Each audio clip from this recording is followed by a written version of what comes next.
ونعوذ بالله من شرور أنفسنا ومن سيئات أعمالنا. من يهده الله فلا مضل له ومن يضلل فلا هادي له، ونشهد أن لا إله إلا الله وحده لا شريك له، ونشهد أن محمدًا عبده ورسوله أرسله الله تعالى بالهدى ودين الحق ليظهره على الدين كله ولو كره الكافرون. نحمده تعالى على نعمائه لا نحصي ثناء عليه، وكما أثنى على نفسه أو أثنى عليه رسوله عليه الصلاة والسلام. نشكره ولا نكفره، نؤمن به ونتوكل عليه، هو مولانا وعلى الله فليتوكل المؤمنون. ثم أما بعد، أحبتي في الله،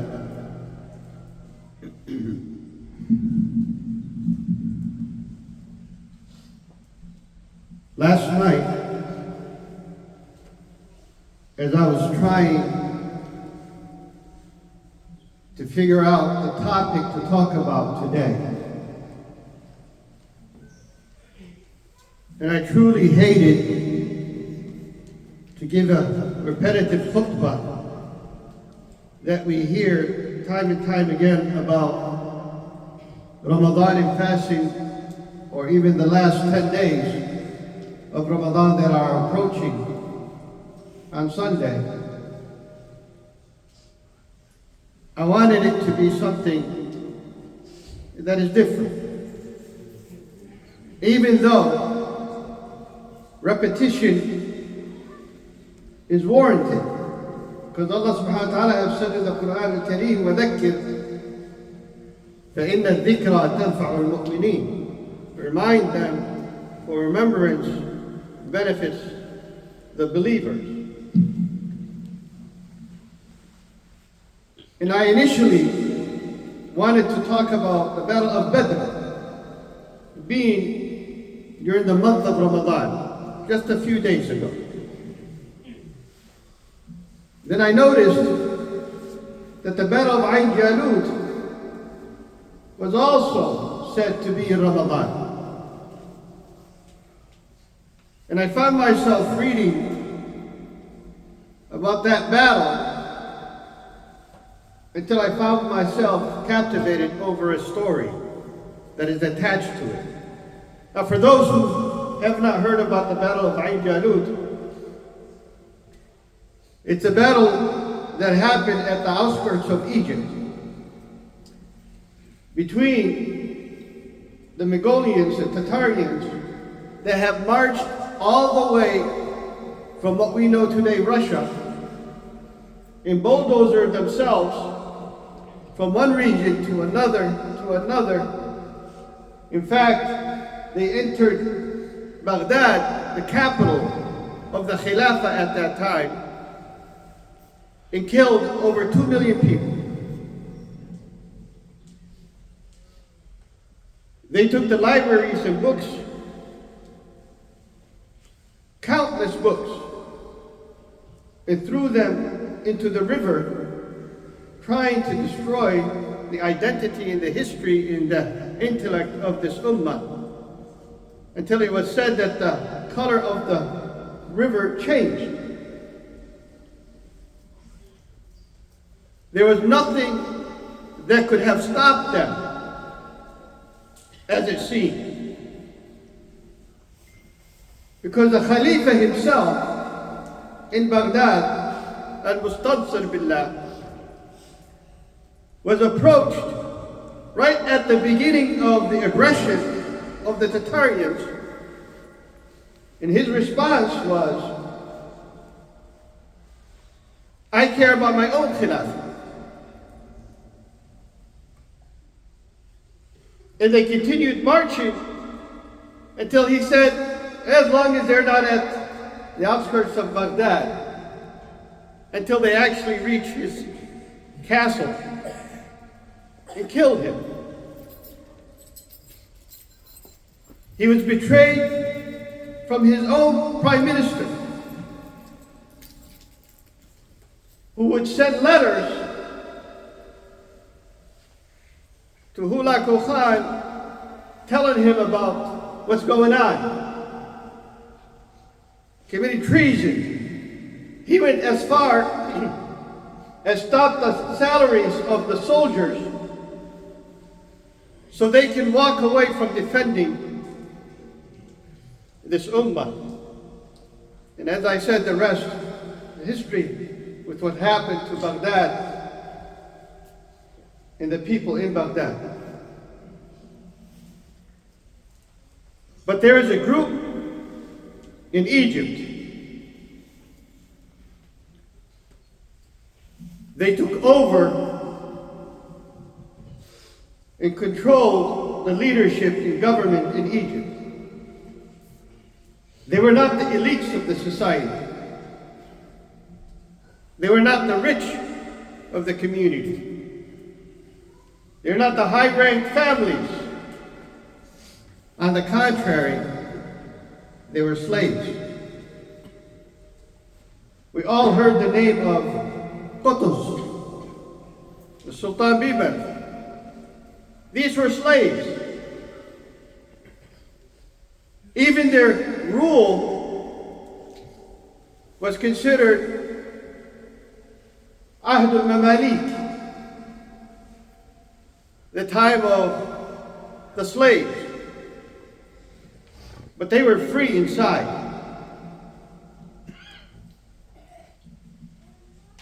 And Ain Jalut, with the leadership of Qutuz, held the fate of this ummah. And through that battle, the defeat of the Tatarians. Only Allah knows what would have happened if Muslims were defeated in this battle. Because beyond that, there was no one else left.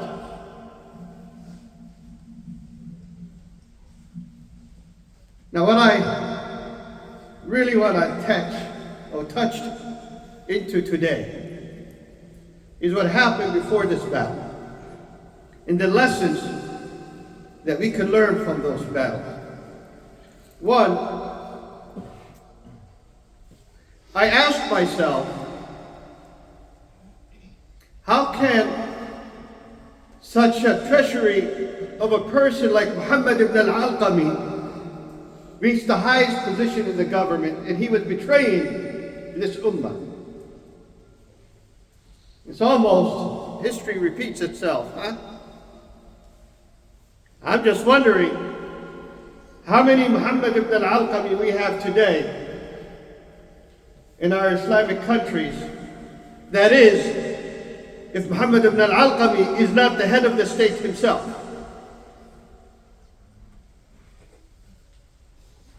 Which more likely than not today, they don't need the Prime Minister or the Minister of Defense to commit treachery. They themselves are the traitors of this ummah. And all we need to do is see how they're betraying our brothers and sisters in Gaza. A small little so-called country surrounded from all directions by people declaring La ilaha illallah, and is freely committing massacre and genocide as it wills. And one would say, well, maybe we are weak, but the amount of weapons that exist in the region is massive. The only downside of it, that it's used against the people of Gaza. But who am I to say so? The second question I would want to ask myself, Baghdad, it wasn't just al-Mustansir billah in his government.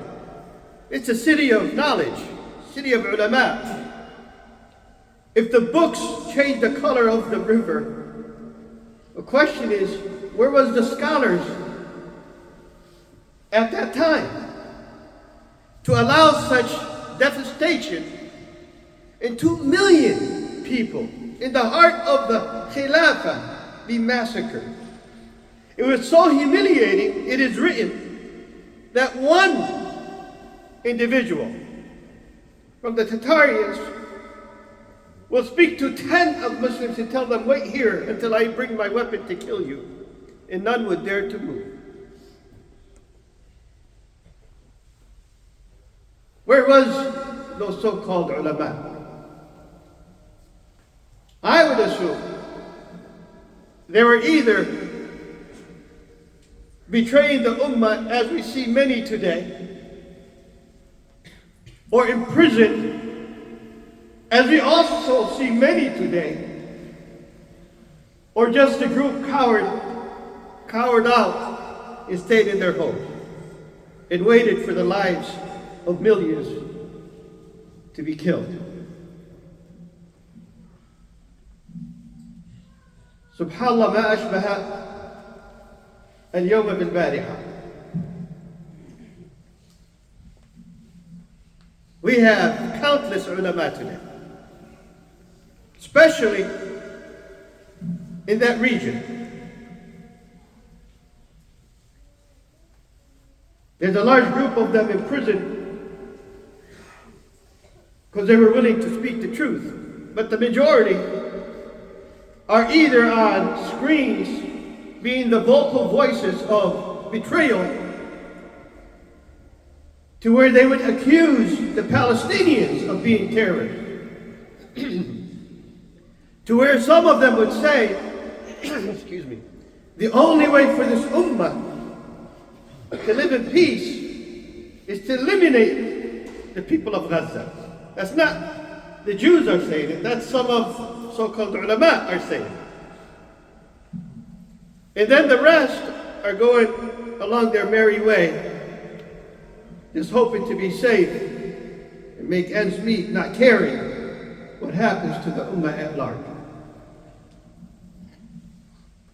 How ironic, so similar it is today to them.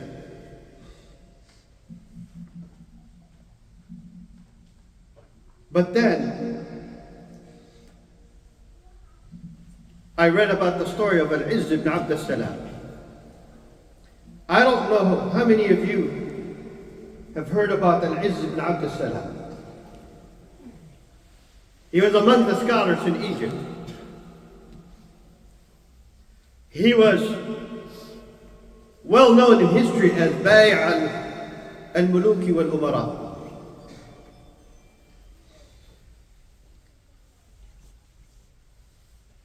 This alim,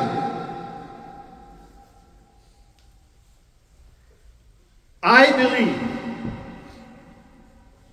owes the credit after Allah Ta'ala for the victory of Ain Jalut, more so than Qutuz and the Sultan Biba, even though they were the leaders and commanders of the battlefield. But it was al-alim who set this ummah straight. To a degree that he insisted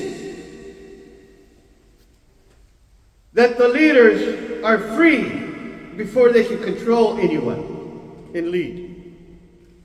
He took a Sultan, Bibers and Qutuz and the rest of the Mamalik, the slaves, and said, you got to earn your freedom. You're not entitled to lead an ummah and hold its fate when you can't hold your own fate. And had them in the marketplaces get their freedom. And one would ask, why would he insist that they own their freedom first? Because those who do not own what they say, those who do not own their bravery and courage, those who do not fear the tomorrow, because they know it's owned by Allah subhanahu wa ta'ala in control, and it is within their hands to choose their fate, they cannot dare make a decision where they might find themselves at a crossroad. He made sure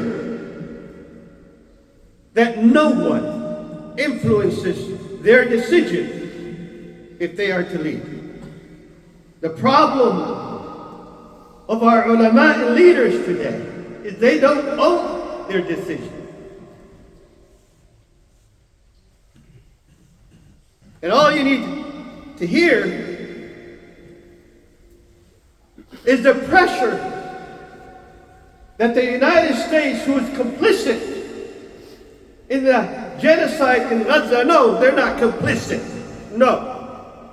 They are the ones that are committing the genocide. They're doing it through the hands of Israel in that region. See, it is not Israel who's committing that genocide. It is the United States that's doing so. It is not the influence of the few that's impacting a country this large. It is the history of this country that has proven that committing genocide is just another war for them. And they control the decision making of those leaders in our countries. They are the true slaves. It was not Qutuz or Biba. And Al-Izz ibn Abd salam exemplified what a true alim is. And then he was in the front lines in the battle of Ain Jalut. He did not cower away or stayed under the shelters of those who are excused from fighting in the path of Allah subhanahu wa ta'ala. The truth has to be said. Ramadan gives us that opportunity to remember what true men are. It is not the titles and degrees. It is not the elegance of speech. It is not the shortage of clothing or the length of beard. In fact, subhanallah, during the battles that ended with the loss of Al-Khilafah Al-Abawiyyah in Al-Andalus, one of those who were in the battlefield said, ألا ليت اللحى كانت حشيشا فنعلفها لخيل المسلمين. Because the ulama were discussing the woman's menses. Should we wear our clothing on the right side or left? Should we take our shoes this or that? And there, in the midst of discussing about the sunnah, while the whole state was falling apart. So he said, I wish that the beards were hay, so we can feed the horses that are in the battlefield. We don't have shortage of numbers, or wealth, or might. We have shortage of men. We have shortage of men. We have leaders that betray, and ulama that have failed. If the battle of Badr is to remind us of something, then we should remember when the Rasul sallallahu alayhi wa sallam said to the Sahaba, Ajiru alayya ayyuha nas.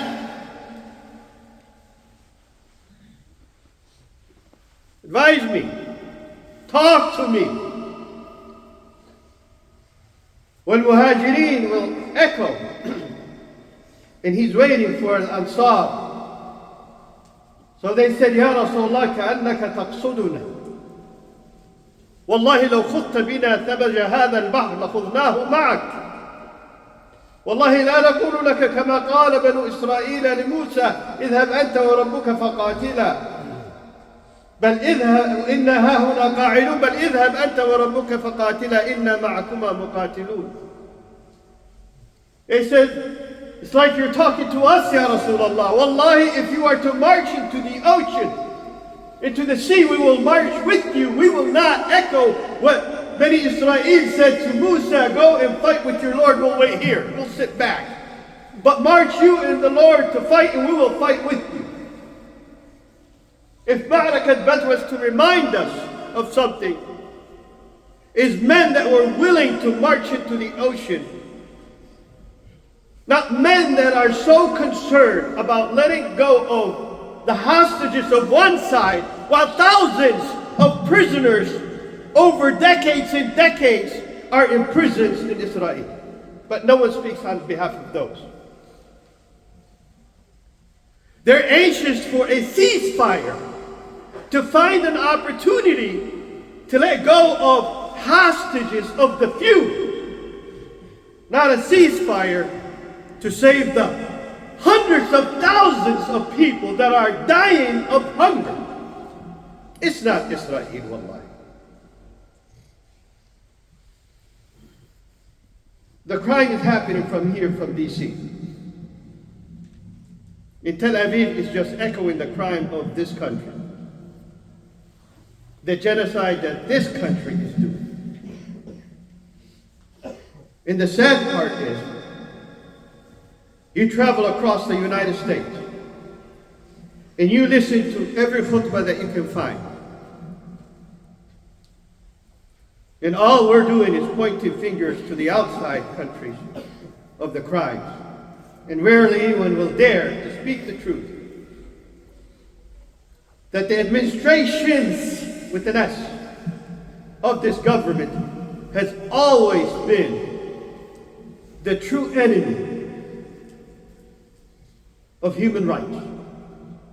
People got excited yesterday that the United States voted absent at the United Nations. The first time, hooray! They did not go against Israel. They voted absent. And then they came by the end of the day and said, but it's not binding. Think of that when you vote. Think of that when you pay your taxes so they can go and kill your brothers and sisters. Think of that when you sit at home and say, I don't want to get involved in the civic engagement because I'm too busy. Because they're all the same. They're only all the same because we're doing what the people of Baghdad did. They sat behind. If we were vocal, maybe our unity together and our involvement in trying to change the status quo can echo the voice of Al-Izz ibn Abdul Salam. You're either this or you're either that. أقول ما تسمعون وأستغفر الله لي ولكم فاستغفروه إنه هو الغفور الرحيم.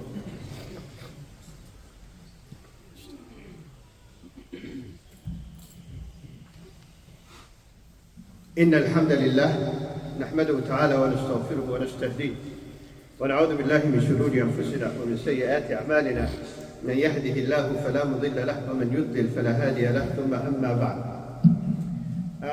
Many of you might not know, but I am the chairman and the CEO of North American Imams Fellow. It's the largest organization representing the imams across the country. We have over 1,200 imams registered up to last week.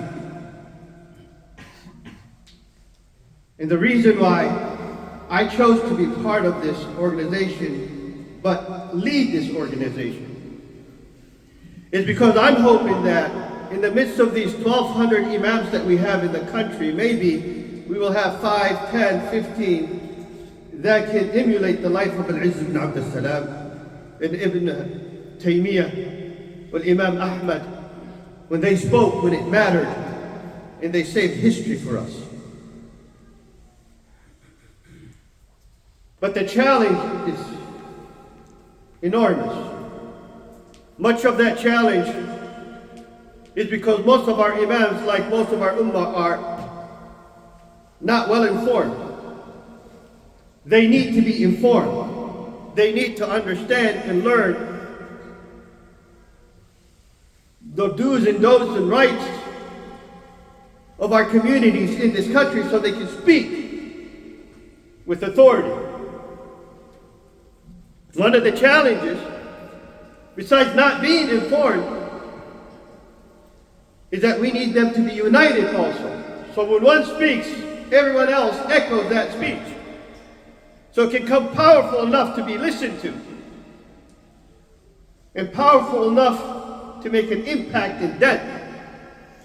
3, we want to liberate the imams to where they don't feel that their words cannot be heard because they cannot say it, because their earnings is in the hands of those who are dictating what to say, just like the leaders in the Muslim world dictating to the ulama what to say.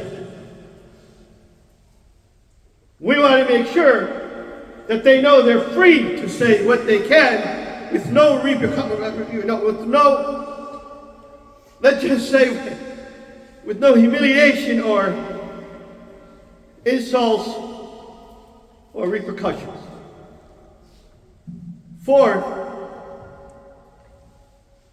we want our imams to mobilize our communities to be involved,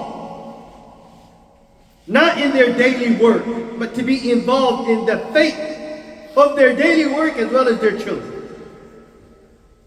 To be involved in civic engagement, to rally the community to unite, to search within our community the talent that can run for an office to speak the truth. It can happen if we are together.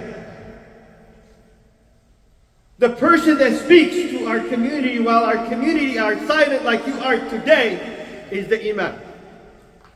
And the khutbah overall have failed to give any indication of any change. It is so stressful to hear a khutbah that many come the last 5 minutes of the khutbah. And many cannot relate to the khutbah because there's a disconnect between what is said and what needs to be heard and said. We in NAIF are working tirelessly to make sure that we have our imam well informed.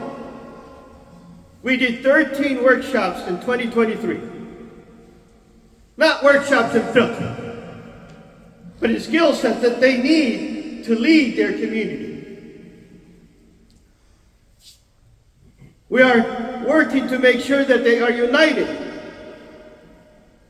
We are dispersing khutbahs every week for them if they wish to take, so that khutbah can be relevant to the needs of our community.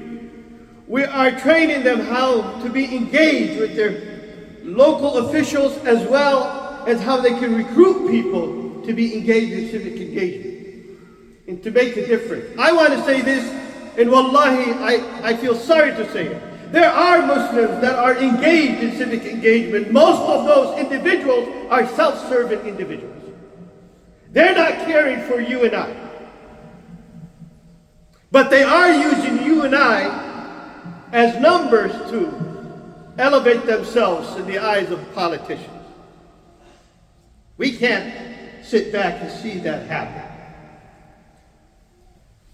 We need our centers, our masajid. The masjid of the Rasul ﷺ was the base for troops and armies, as well as it was the base of education and learning. It was a base of family and counseling. It was the base of everything. The masjid was never, during the time of the Rasul ﷺ, only a place of salah.